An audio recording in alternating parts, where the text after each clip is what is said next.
Welcome to the TED Talks. I think we've got a couple of more coming up before the summer break.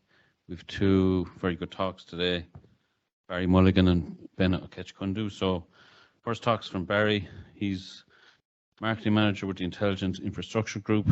He's an ADI for 6 years. He's primarily focused on expanding ADI's influence in intelligent building markets. His previous role include transceiver applications for 5G base stations and supply chain product planner for the RF product range.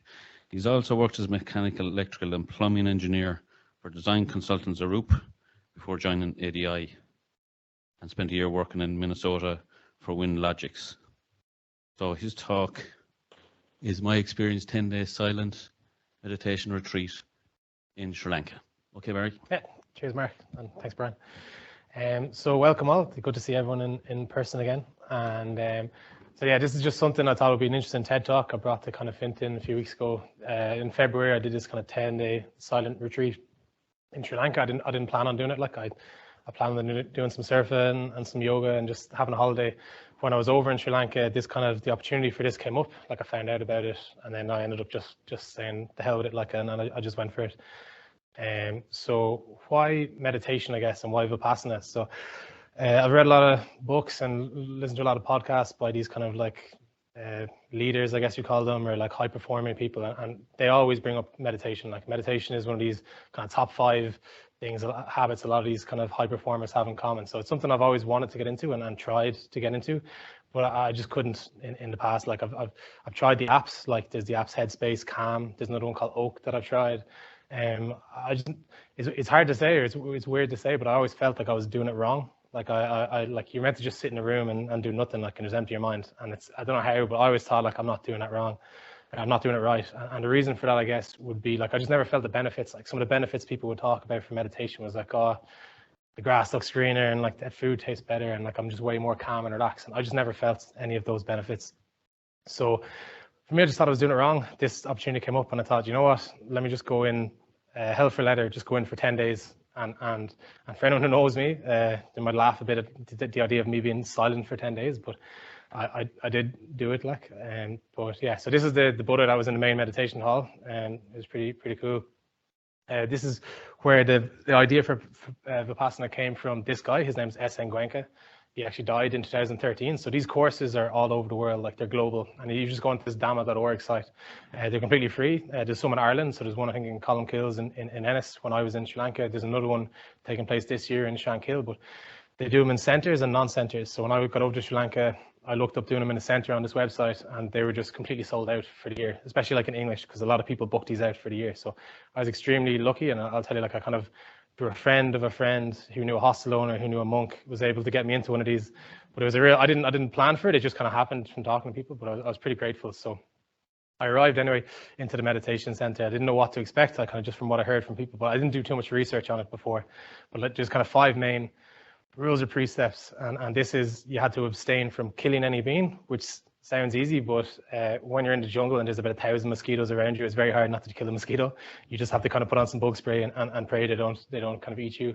You have to abstain from stealing. Now this monastery, everything was free, like the food is free, the accommodation, like there's nothing that you can't steal, so that was kind of easy. You had to abstain from sexual activity. Again, there wasn't too much temptation in the monastery, like there was no discos or anything at nighttime. You had to abstain from telling lies. So this whole, as I said, is a silent retreat. So we had to partake in this noble silence, is what it was called. And that doesn't mean you're silent for 10 days. What that means is you don't speak to any of the other participants, which was easy because half of them, or the majority of them, were Sinhalese. I was like one of 2 Western people in there. And you also had to speak when spoken to. So if someone spoke to you, like the monks, you were able to speak back and give some feedback. But so you had to abstain from telling lies, and because you were silent, like you couldn't tell any lies, and abstain from intoxicants. So there's no alcohol or anything on site, so that was easy. If you want to look at if we look at the timetable here, like it looks like there's a lot going on. Every kind of hour, like you get up at 4 a.m. and then your first meditation's at 4:30, and you're in bed by 9. But if you really dive into it, it's really just meditation. So it's 10.5 hours of meditation. And any of the ones that say like kind of instructor led or anything, for the most part, there might have been 5 minutes or 10 minutes saying, okay, be calm, be equanimous, focus on the breath, or focus on this, and then it would just kind of leave you. So a lot of the day was just in silence. There was a bit of philosophy as well at the end. So kind of from 7 to 8, there was these recordings of your man Gwenka, the guy who founded the course. So the whole course, like all the recordings that I heard through English, were all his voice. So you kind of did get it from the horse's mouth, I guess. Like you got it all from him. But it was a long day, and it, like especially like the kind of 4-hour meditation in between. You have kind of 2 5-minute breaks in between. But like when you're doing it for 4 hours, like an hour meditation just goes by like that, because they were long enough days. So what did it consist of? So days 1 to 4 was this kind of anapanasati, and there's me kind of in a meditation hall, in like you had to cover your knees, so I was wearing this kind of sarong and a t-shirt, and it was roasting hot. But anapanasati, what that is basically is focusing on the breath.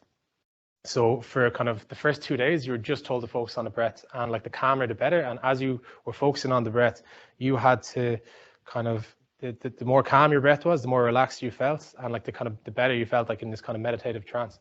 But what you were told to do is, like, if your mind was busy, like, don't be mad at it. Like you're going to get frustrated. You're going to have these kind of times when you're going to start thinking. Just try to refocus on the breath. So the first 2 days, all on the breath. And if you didn't focus, just take maybe 10 or 15 deep breaths, and just like kind of again focus on the breath. And you were told that you should be able to kind of feel sensations, or feel like the slightest touch on your breath. So you're supposed to focus on the air going in and out, and realize then that like the air going in is actually a little bit cooler than the air going out. Like that's the level of detail you're supposed to kind of focus. So basically for 20 hours, I'll focus on my breath. The next 20 hours, from like kind of day 3 and 4, you were told to focus on sensations just around the nose. So from kind of the bridge of your nose to your upper lip. And the sensations could be anything, like you're hot, so there could be sweat, there could be itching, throbbing, tingling, any sensation. And the whole point of this, I guess, was every sensation is change in the body, and change is impermanent. So we're impermanent. And that was kind of the philosophy behind it, and just kind of focus on that. So this is the meditation hall. The monks kind of sat on these stoops on the left, and we were on kind of cushions on the right. This is Buddha up the front, where the head monk could sit beside him.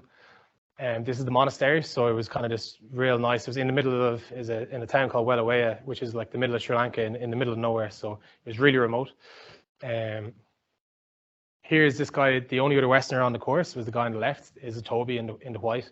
He's from Germany, and one of his best mates is on the right there, Yannick. And Yannick is the monk who got me into the course. So just through a hostel owner who knew Yannick, I was talking to him, and he was the one who talked to the head monk and let me do the course. And Toby was the only other Westerner on it. So me and him never talked before. We met in the meditation hall while we were silent. So we just kind of exchanged the odd kind of smirk and smile to each other.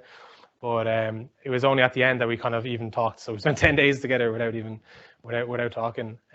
But he ended up being a really nice guy. And then, yeah, I guess the first kind of anecdote that was told in these days was this kind of one about the duck. And it's about, if you don't have the faculty to receive information, if you don't have an open mind, I guess, it's just going to go straight over your head. So this story kind of started with these 2 beggar boys. One is blind, and one was able to see. And one day the blind guy was sick, so he couldn't go out. So they went out begging, the 2 boys, the one boy, and he got this kind of milk pudding, I guess, from this woman. Was nice enough to give him some, but it was kind of liquid, so he couldn't bring it home to his friend. So he had to leave empty-handed and come back to his friend. But he told him, look, what happened to you today? And he said, oh, I had this milk kind of rice pudding with like sultans and stuff, and it was really tasty. And he goes, oh, come on, you don't do that to me. Like, describe it to me. What was it like? And he said, well, it's made from milk, so it was white. And the blind boy is like, well, what is white? What is this white? And the kind of guy you could see looked at a duck in the distance, a white duck. So he captured the duck, picked him up, and brought him to his friend and goes, see, this is white. This is a white duck. And his friend kind of felt the duck, and he says, oh, so white is soft. And I was like, what are you talking about? White and soft, they've got nothing to do with each other. Come on, feel again. It's the duck is white. So he feels the curvature of the duck, and he says, oh, the white is crooked. And he goes, what? No, crooked and white, they've nothing to do with each other. The purpose of this story was, if you don't have the faculty to receive something, the truth is always going to be crooked for you. So that was kind of the first 4 days, was kind of just working up to the Vipassana and trying to get your mind ready to be able to receive the Vipassana, I guess. So what's the Vipassana? There's me, that's the hut that I spent kind of 10 days in. We all had our own kind of little huts, and there's me sweeping it. So we had to do chores kind of every day on our breaks. Day 4 is Vipassana day. So basically we moved on then from sensations around the nose to the rest of the body, and it was really segmented. So the way we used to do it was, the guidance was focus on the tip of your head, see if you can get a sensation there, then the scalp, then the face, then the throat, then the left shoulder, left upper arm, left elbow, left forearm, left wrist, left hand. And that segmentation like throughout the whole body. It would take you like maybe 20 minutes to go through the whole body. You're kind of staying on each body part for maybe like 10, 20 seconds, and you're told not to crave. So you're told you're going to feel sensations all over the body after the 10 days. And you're told like don't crave though the sensations, but don't be frustrated. So don't stay too long hoping that they're going to be there. Just observe. So it was all about observation. Just observe the body, observe the feelings in your body as you kind of scan through it. And that was for the kind of the first 2 days of that till day 5. And then kind of on day 6 and 7, then you were told to sweep the body. So I was kind of like, you'd sweep the body all over, looking for sensations anywhere. There might be like, there's fans going overhead. There might be a breeze. Flies might be landing on you, like any sensation. You would kind of feel them and then move on to the next one. And like you're sitting in this cross-leg position for like 10 hours a day. Like your back is killing you.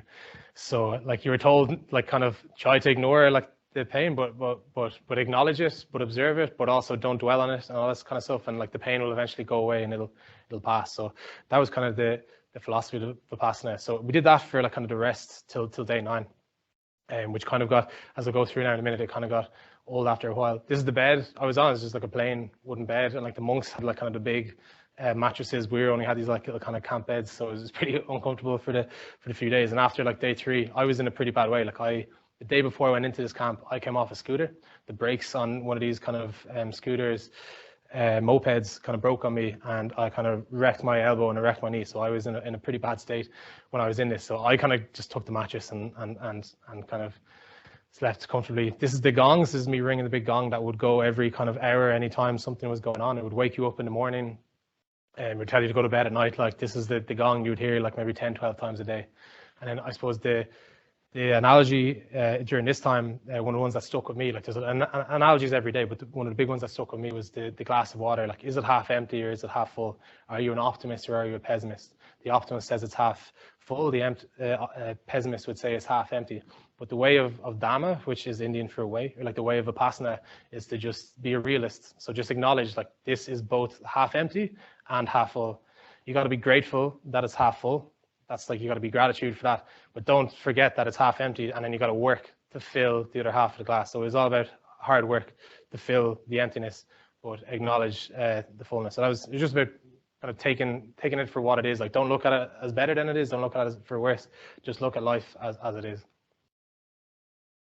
So hell on earth. So day 8 and 9 were easily the toughest 2 days for me. Like, I don't know, everyone was told like, oh, the first kind of bit of silence. Maybe it was because I couldn't do anything else because I was so kind of injured from my scooter accident and had a little bit of food poisoning the day before I went in as well. Maybe it was because I was in such a bad way that all I could do was really nothing for the first few days. But as well, I think for me, it's all about like little milestones, little goals to set for yourself. So when I was in this, a lot of people would say like I wouldn't be able to do it, like I'd leave early. So obviously that was kind of a bit of an incentive. Toby was there as well with me, so like there's a little bit of competition between me and him. And the other thing, I guess, was milestone. So day 1 is your first day. So I was like, okay, first day down. We were told by the kind of teacher, like in the recordings, day 2 and day 6 are going to be your toughest days. And because they weren't that tough than any other days, I felt they were fine. Day 5 is like halfway. Day 7, you're down a week. Day 4 was Vipassana day, where you're learning this new technique. So a lot of the days, you just kind of, they went by, and I had these little milestones. But after day 7, after a week, when I got to day 8, I started getting kind of frustrated, and my mind started racing. That was the other thing. Like, I used to be like really clear-minded and I kind of could focus, but it was just, I think, the repetitiveness of doing so much Vipassana, it really kind of got to me. And day 9 was by far the worst of the day. So on day 9, halfway through the day, they put up this timetable, and all the time, like, you're so tired from waking up at 4 a.m. In my head, I was just thinking like, okay, on day 9, I was like, I've got one more day to wake up at 4 a.m. And as you'll see down the bottom here, there is a day 11. So that was like kind of a shock to me halfway through. I was like, I'll have to get up at 4 a.m. another day. I was making, like, the other thing was 8 and 9, I just couldn't wait to get out of there. So I started making plans for what I'm going to do when I get out. Not like when you get out of prison, I guess, or something. And then the other thing was that the day 10 looked even like we're going to bed at 10 p.m., not 9 p.m., so it's an hour less. And I guess it was an accumulation of a few other things. Like there was, as you might read in the papers, like Sri Lanka's going through this kind of really bad financial economic crisis at the moment, and like they couldn't afford diesel, so there was scheduled power cuts. So during the hottest parts of the day and at night, so there would be a power cut from like 12 to like 3 o'clock, and that's the hottest part of the day. We're in the hall meditating, and like the fans would kind of keep the flies off you. So without the fans, you just started being covered in flies, which was really irritating, especially if you have cuts on your arms and your knees from falling off a scooter. And the other thing then was trying to get to sleep. Like you couldn't sleep at the fan, it was too hot. So I'd just stay up until whenever the electricity came back on, 11 or 12 o'clock.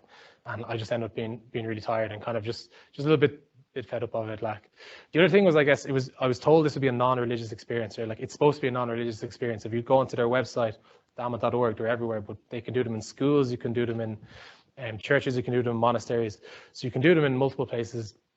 However, I did it in a monastery in Sri Lanka that was a Buddhist monastery, and there was definitely a lot of Buddhist influence on the monks. Like I had this impression of monks being like these Zen people who are never get angry. And the first thing we learned when we were in the place was never get, like, it was like day one, like one of the lessons was never get angry. The first person you kind of hurt when you're angry is yourself. Like it hurts your body physically, like being angry, and like the stress and everything of being angry. So never be angry. But these guys, they had like iPads, they had phones, chargers, like battery banks, and they'd start getting angry at their kind of technology when it wasn't working, or they'd get angry at certain things, and you'd see them, and they're just like anyone else, like you and me. But I guess I put them on a pedestal before I went in, thinking they were something else. Like, and these kind of propaganda here. So here you have like this, what they call the householder, and there's a man kind of being basically carrying his family on a cart, while the monk just walks on by kind of in peace. And there's a lot of these things around the monastery that kind of rubbed me up the wrong way. That was a little bit kind of dogmatic, even though like the preachings and everything in the course was really good, and like the content of the course wasn't that dogmatic, but just the setting where I was. Having said that, I don't think I would have done it if I wasn't in Sri Lanka. So if I wasn't in this kind of place, it's a lot of chanting, there's a lot of things that are maybe outside your comfort zone. If I did just do it in a school in Ennis, I might have left after a few days thinking like, geez, what is this like? If you're surrounded by, in fact, I was surrounded by, I guess, like a different culture. Like if I did a course that was like a mostly Western course, maybe it would have been a different experience. The other thing then is I was in the middle of the jungle. This was I don't know if you can see this. It was on the second last night on day 9. I found a scorpion in my toilet, which is not the thing you want to find in your toilet at the end of a very hard day. The last thing you want to do, like when you just want to go to bed, is I was checking all of the blinds, I was checking all of the windows, everything. I was just seeing, is there anything, any way these guys can get in here? And then after kind of checking everything and seeing that the place was airtight, I realized they just kind of swam up through the toilet. So they're able to swim in water for kind of 2 days. So I just flushed him. I didn't kill him, because like you're not supposed to kill anything. I flushed him. I'm pretty sure he's still alive, but it still scared the hell out of me, and I was just ready to leave. So I suppose the analogy at this part was kind of the sesame seeds. So is a story kind of about the Buddha who like found this woman, and she just lost her son. So her son was kind of in her arms, and she went delusional with grief. She was so upset, and she didn't want to acknowledge that her son was dead. She was like, bring him back for me, please. He's like, I love him. He's my son. And everyone in the village was trying to console her and tell her, look, you need to bury him, like you need to move on. But she just wouldn't accept it. So the Buddha said, okay, I'll bring him back for you. And she goes, oh, you can bring him back for me? And he goes, yeah, of course, but you need to get me like a bag of sesame seeds, and you need to get them in the village, and you need to get them from a family who has never lost anyone.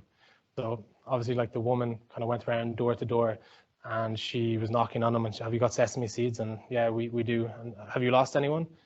Yeah, we lost our brother like last spring or something. Or they go to another house, and eventually she went to every house in the village, and there wasn't a single house who hadn't lost a person, because this is part of life, I guess. And this is part of the impermanence as well. So like any feeling, all the sensations that were running through you while you're doing your Vipassana, they're impermanent and they're not going to last. So that was kind of, eventually the woman kind of came to terms with her grief and came back to reality just from this kind of story. But that was one of the big themes that was kind of going through every day in the monastery.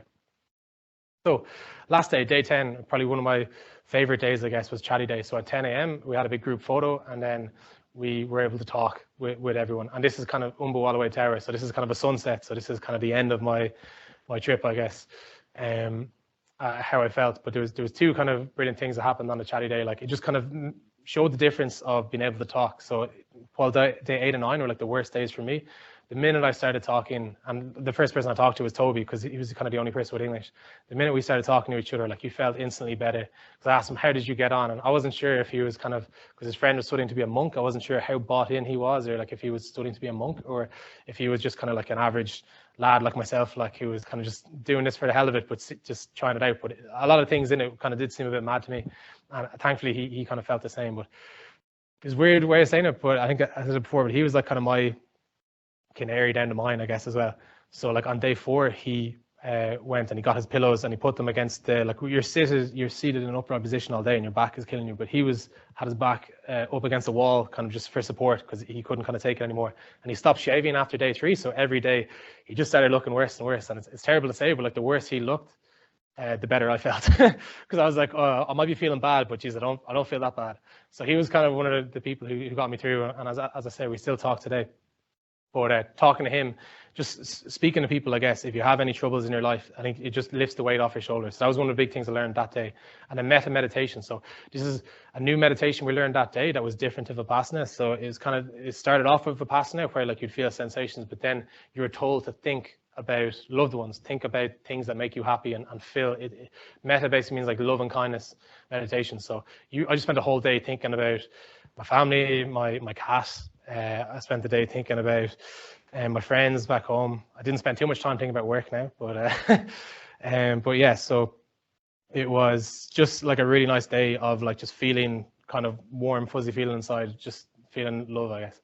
And then I suppose this brings me on to my last lesson, which is, if it brings it on, is the most important thing, which is the people. So like the whole time I was thinking in this loving meditation, like these are like all the people I met, a lot of the people I met on my trip over the few weeks that I was away, and just thinking like how great they are. Like, so I think I suppose from being completely out of my comfort zone and being away from life, and I didn't have any phone, didn't have any books or anything to keep you like kind of entertained. Just being away from all that really made me appreciate when I came back. So like I had 10 days kind of a trip left when I came out, and I wanted to go see places, but my trip completely changed to seeing places, to seeing people. So I instead of going to see places that I wanted to see, that maybe while I was in Sri Lanka, I went to Switzerland to visit a guy that I met over there. I went to London, I went to Glasgow to see a mate. I just saw all these people that I hadn't got the chance to see in like the last 2 years because of COVID, who were all living abroad. And I just thought, you know what, screw it. Like, I literally, one guy, Mark, he was living in London. I texted him from Switzerland at like 9 o'clock on a Thursday morning. I said, what are you up to for the weekend? And he goes, oh, I'm coming back from Dublin, like I'm not gonna arrive until like 3 o'clock. I was like, oh, that's brilliant, because there's a flight at 2 o'clock that I won't get until 4 from Geneva. So can I stay with you for the weekend? He goes, oh, absolutely, like, yeah, come on. So it was real like last minute stuff, but definitely like the most important thing, the biggest takeaway from the 10-day meditations and the whole trip, I guess, was the people. So I'll leave you with one last story, I guess, which is there's a famous lighthouse in Gal, which is a town down the south of Sri Lanka, and obviously where these kind of, it's like the Eiffel Tower, I guess, of this city. Like it's you can see it from all over the town, and people go there to kind of take pictures. And of course, there's a lot of grafters around, so there's a lot of these people that trying to sell you things. They got cobras, they got all these things. So we were going there, and I was going there with an Irish girl I met in the hostel, Roisin, and another kind of Sri Lankan girl from the hostel, Sanjuta, and we were walking by, and this guy came up to us. And he goes, oh, hey, where are you from? Where are you from? And we just kind of, I was like, come on, just ignore them. Like, let's walk on by. But Roisin was kind of too good for her own good. So she said, oh, we're from Ireland. And straight away, this Sri Lankan guy in like the middle of fucking South of Sri Lanka, oh, couldn't talk to, Tom Megama, I know what our fad, a Hindo 3 car, Klug She Shock Duck Nida. And he started speaking Irish to us, and we were like, oh, for feck's sake, we have to stop and talk to this guy now. But he was actually a good character, and in fairness to him, like, he knew his craft. So Sanjuta kind of is grown up in Switzerland, so she had Swiss and French, and he could speak Swiss, French. He could speak something like 15 languages. So he could say a little bit of something in every language. Like, he knew his craft. We gave him a few bob. We took a video with him, but he also had these kind of little bracelets. They're kind of in the Sri Lankan colors. And he said, oh, please, like, this is my livelihood. Like, just buy a couple of bracelets off me. They're like €2 or €3, which would be the course of like a 3-course meal over there. So it's basically like it's a fair price for the braces, but at the same time you're like, oh, you can't be mad at him. Like he's good crack.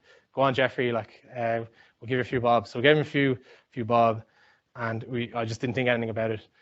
Skip to a week later, I'm up in the mountains now in Sri Lanka, near where this meditation took place, and I meet these two Irish guys, and I meet them out in a bar.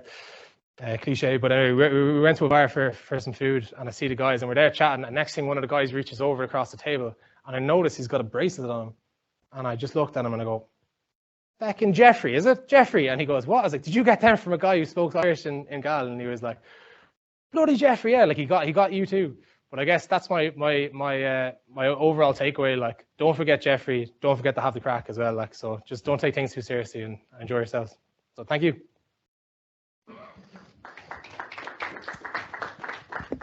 Thanks, Barry. Really, really interesting talk. Takes us away from the day job, which is what the TED Talk's all about.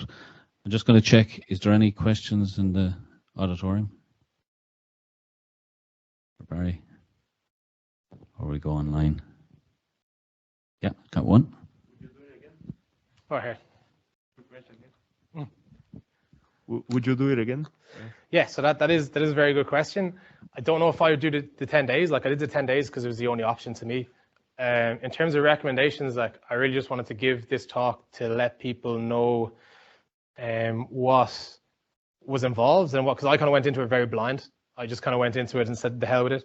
But like, I just wanted to give people my experience, and then kind of for you to make your own mind up. Like, so I didn't want to give too many kind of recommendations, but I also wanted to like see if this is something you're interested in. So I can't make that decision for you. Like, I don't know if me personally, I wouldn't do the 10 days again. I would do like maybe a 3-day or a 5-day and a retreat. And there is some of them around, I think, but just not by this kind of organization. But yeah, I definitely recommend it. Like, if meditation is something you're interested in, you felt like me, like you weren't able to do it, like doing it for 10 hours a day and not having the choice of leaving, I guess. Like, you had the choice to leave, but like I was in the middle of a jungle, so it would have been very hard for me to leave. So definitely a good place to learn, like, so a kind of sink or swim kind of place. Yeah. Thanks, Barry. Just a quick question on, have you continued your meditation? Have you built meditation into your daily life? Yeah, so that's your daily routine. So that's a brilliant question. And yeah, so we're told when we're leaving, you should meditate for an hour in the morning and an hour in the evening. Do the Vipassana, keep it up to keep the benefits. And what I found, like, I just didn't have the time. I found after 10 days of this, for maybe 2 or 3 weeks afterwards, I didn't meditate for 2 or 3 weeks. And everyone's asked me, "Do you feel different?" And I was like, "Well, I'm on holidays. Like, I don't know if I feel different because I'm relaxed. Like, when I get back to work, which I've been back for the last 3 weeks. So since I've got back to work, I have started, like, I try to do like maybe 20, 30 minutes.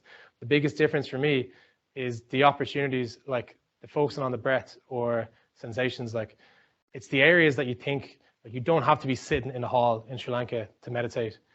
Anytime I go to the bank, or if I go to the shops, or if I'm in a queue, I just kind of standing there, instead of taking your phone out and just looking at and being distracted, like, I just kind of start trying to focus on the breath. And that's something I do really find beneficial as well. Like, the time that obviously I did this meditation because I felt stressed and I like wanted to reduce stress, all this kind of stuff. But it's those times as well when I start feeling really high stress in work, just taking 5 minutes or at home, if your blood pressure gets up. Now I definitely think I had this kind of band that was given to me in the monastery, and it's like just a little white band that the kind of Sinhalese, the Buddhists would wear. But like, anytime I see this and I feel stressed, I'm just like, just kind of like start taking a deep breath and just starting to relax. Like, it's like, no matter how big a deal, like, I'm trying to plan a wedding at the moment, and it's fucking one of the toughest things I've ever done. But like, just even trying to do all those kind of things, I just realized, look, this is either way, this is going to be over one way or another. Like, this is going to pass. You can either enjoy it, or you can let it kind of consume you until you get on to the next thing. So I just found, yeah, for those moments, I definitely would say I've kept it up in like daily life. I haven't done like just 2-hour blocks. I haven't done like the strict, but I've definitely been more aware of my stress and more aware of meditating. So we've probably time for one quick question online, if anyone has a question online.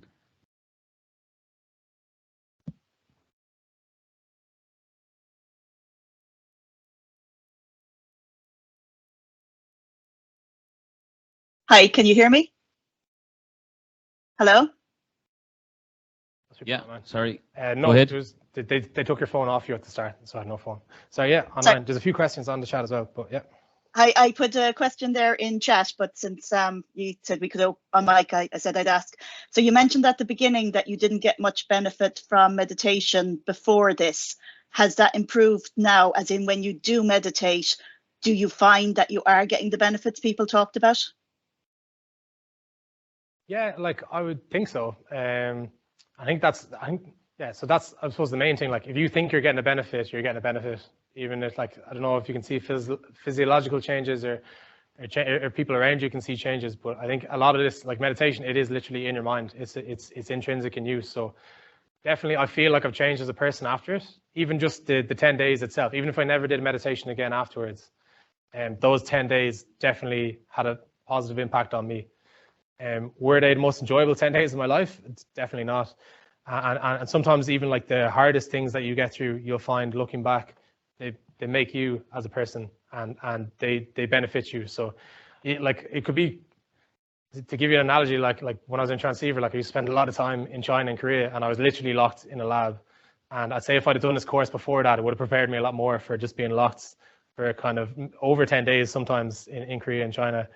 And like it was kind of, would have been a good preparation for that. But yeah, definitely I would say I've improved, and I just understand it more, I guess, and I understand myself more. That's kind of the best way I can describe it.